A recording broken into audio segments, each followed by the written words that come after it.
someone is romantically obsessed with you, they usually will try to hide it. But make no mistake, you can feel it.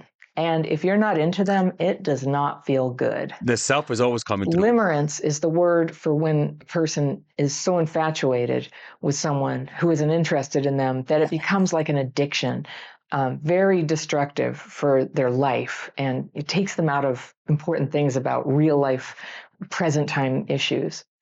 But it's also harmful to the person who is the limerent object. And that's the word for a person someone else is limerent on. My letter today is from a woman I'll call Romy. And she writes, "Dear Crappy Childhood Fairy, I'm trying to salvage a very dear friendship. I've been friends with H for nearly a decade. All right, I've got my fairy pencil. I'm going to circle things that I want to come back to on a second reading, but let's read all the way through Romy's letter and see what's going on." Okay. She says, "While it started out with him being interested in me romantically, that never panned out. There is a bit of an age difference, and it started at a time when I was super avoidant. So I basically just ignored his increasing text messages until he quit contacting me. We run in the same social circles, so at some point we encountered each other out and about. I'm an extremely extroverted person," she says. "My profession requires me to interact with a lot of people from different walks of life. I'm also very eclectic with my interests, so I find it easy to strike up a conversation with just about anyone. I guess this led to us conversing again and eventually forming a friendship with clear boundaries. Over the course of our friendship, I've been in dating relationships and some years ago began seeing my current significant other. H knows him. We've hung out together many times. I recently became engaged. My friendship with H was such. Maybe every 2 weeks or once a month, he might text and ask if I wanted to meet up with him and some other friends to go to a game, or if there was something going on in town, if I was going and wanted to catch up over a drink. Pretty standard logistical messages of who, what, when kind of stuff. I'm not saying the conversations never got deeper. Usually, how's work? How's the family? There were points where we both had family members experiencing a major health crisis, and we would discuss that. We don't touch. I'm not a touchy person to begin with, and as a woman with several male friends, I believe this can send the wrong signal. So no hugs, no placing a hand on the shoulder or arm, etc. Over the course of the last 2 months, H has begun to text me with increasing frequency, and now it's always, I hope your day is going well, I hope work is less hectic for you, and random crap, I guess, just to get a response from me. This isn't the norm. He started to send me lengthy messages during working hours, and instead of every 2 weeks, it's every 2 days. He's continuing offering to help me with the major life events I have going on. Common form, yeah, we talk about that. With the major life events I have going on, and even so far as to offer to cancel his plans months from now to do so, and apologizing continuously for, well, just being, I guess. Some of it has been really manipulative, I think, to get to see me and find out what I'm doing. Some of it has been downright bizarre. I started to feel really uncomfortable with him, which I hate. Some of my friends noticed and said they think he's in love with me. I started researching and found limerence, which I understand can be triggered by an engagement. I've decided to cut back on contact, try to make life as boring as possible, and limit in-person interaction. In retrospect, I think this has been going on longer than I realized. H used to tell me about women he was talking to. There's been none of that lately. Really, not much of what he's doing with friends either. Yeah, sounds like limerence. I really do not want H pining away for me, waiting for me to text him back or be available to spend time with him. He's a very good guy and deserves to enjoy his hobbies and find someone he can be with. Even if I were not engaged, he and I are not compatible in any way. I'm a very independent person, and the constant texting is suffocating.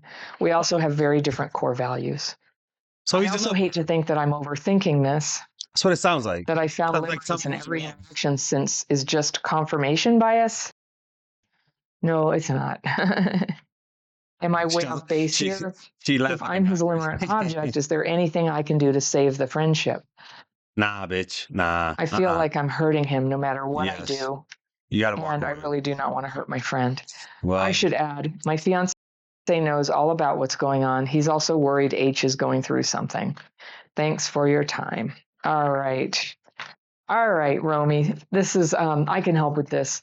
There's a pretty clear cut answer, and you probably dread it. I know you didn't want to hear it, but You got to end you're friendship. not being kind by allowing Yeah. this relationship to It's continue. being selfish. It seems like it because to you, this is a friend. He's a nice person. You can see he's just sort of going, tipping over into a bad direction here. Yeah. But because this has been going on 10 years, it's really clear this is not going to get better. Like, given an opportunity to stay in contact with you, that the limerent tendency will just keep activating.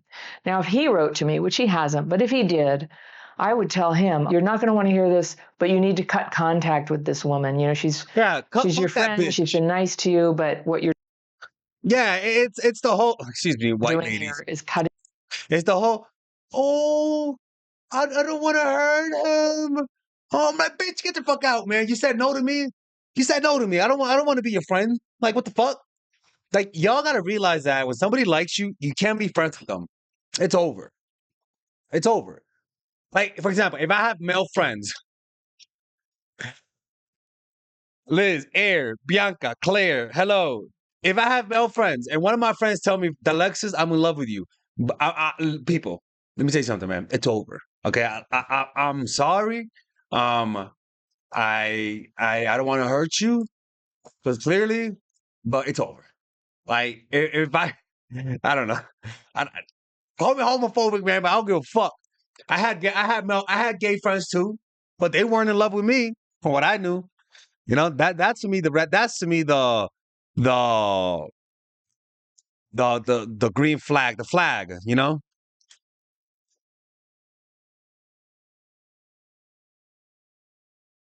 That's to me the one thing that is the most important thing. You cannot Yourself off from the opportunity to find real love and probably a lot of other things too. Limerence is like, it's almost like right up there with a hardcore drug addiction. It will keep your consciousness. So it just sounds like it's a one-way love. Sounds like a pretty common thing. I did not know that was a term. Like limerence sounds like a fucking rock, lime rock.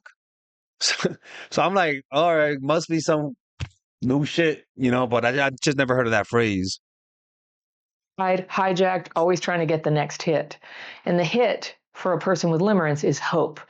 He A prisoner of hope. In the Bible, it talks about that. I think in Daniel's, it talks about that.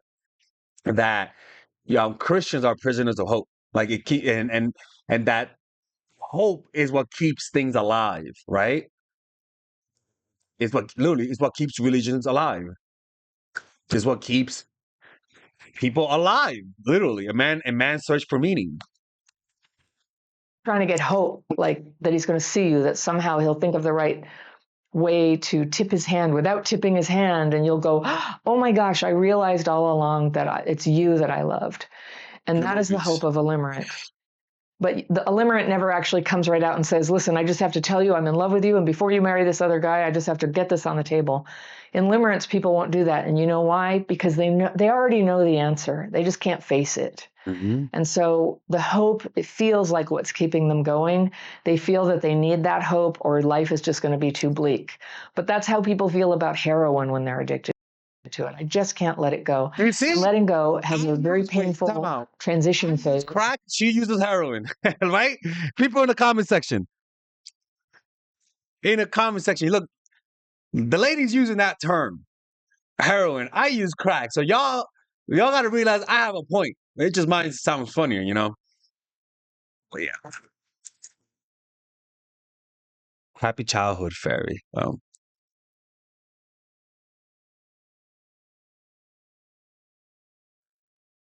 Yeah, the computer today is really slow. It's really slow today, people.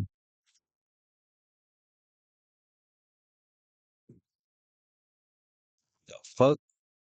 Yeah, people, the computer today, let's pause this quickly. What the fuck? All right, we're back. Heroin when they're addicted to it. I just can't let it go. And letting go has a very painful transition phase. And then there's freedom. Well, the thing is that letting go is very difficult because we're used to certain problems, man. I'm telling you, man. Like, and let me give you an example of letting go, right?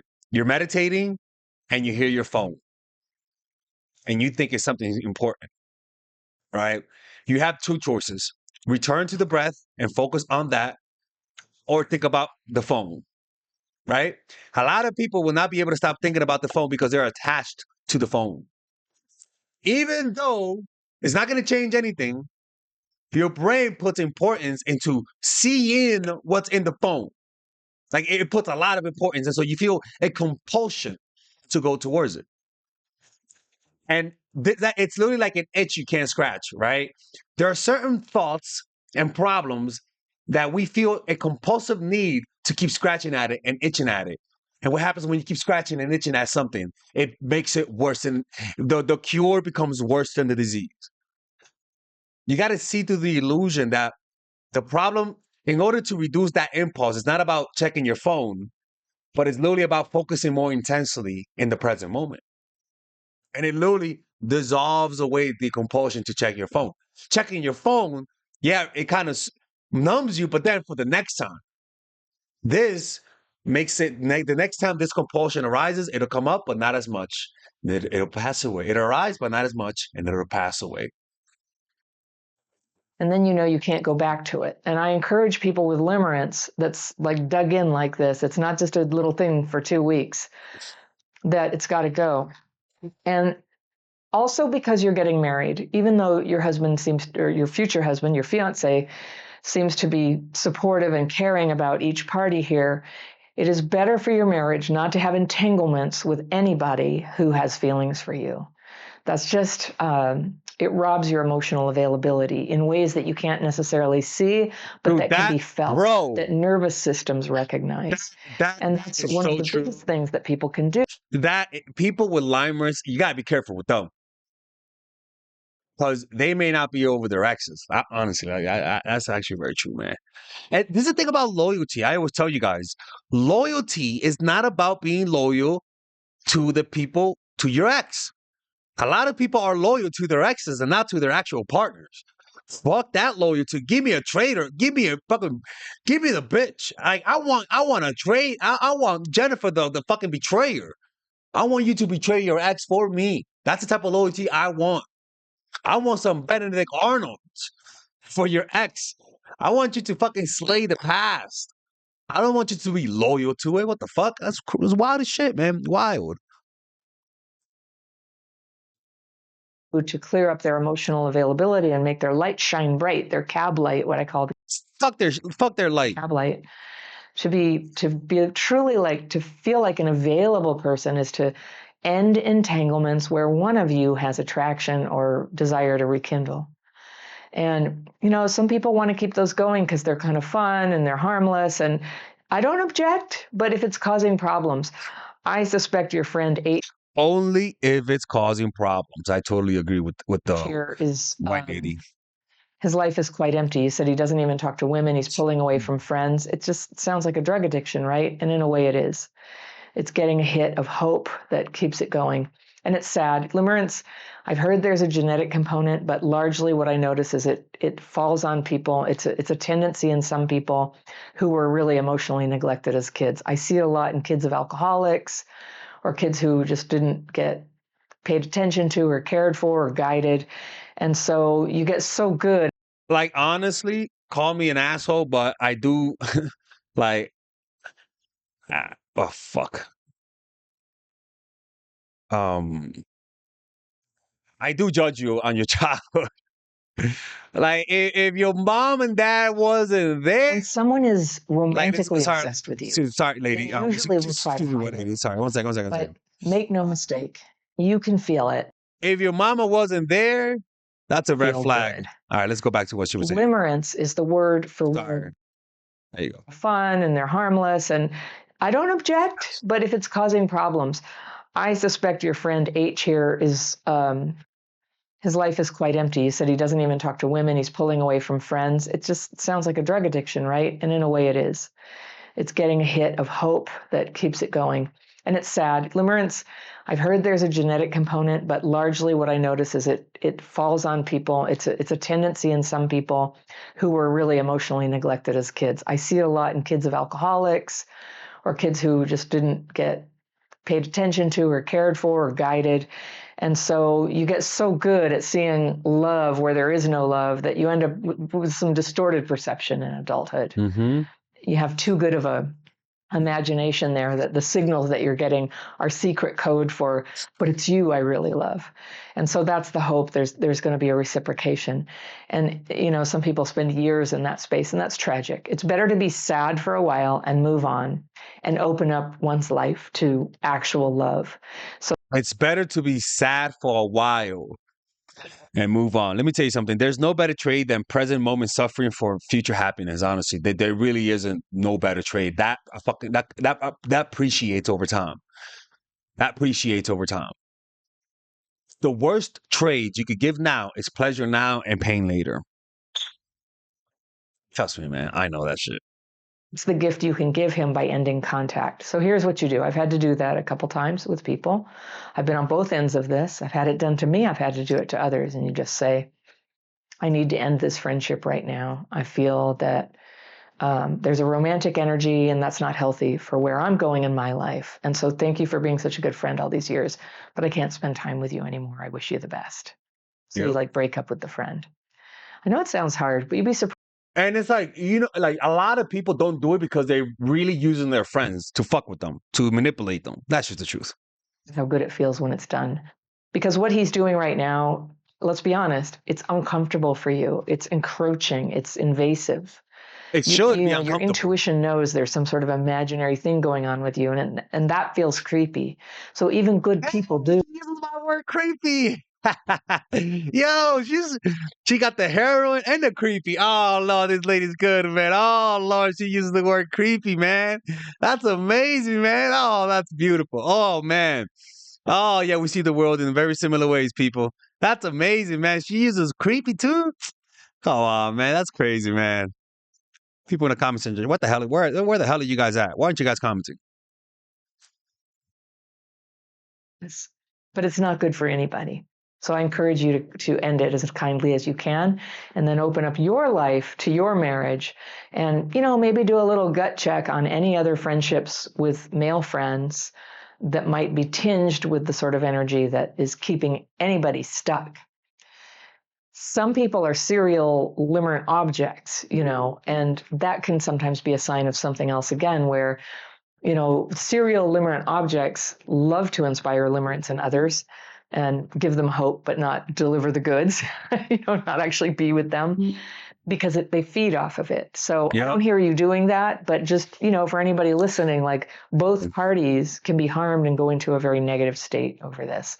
It's better to have our relationships be clean and straightforward. I think I had a very similar thing with a girl one time, and to this day, I'm sad about it, but yeah, I totally understand her. Let me see what she has to say. Let's look at her videos, people. All right.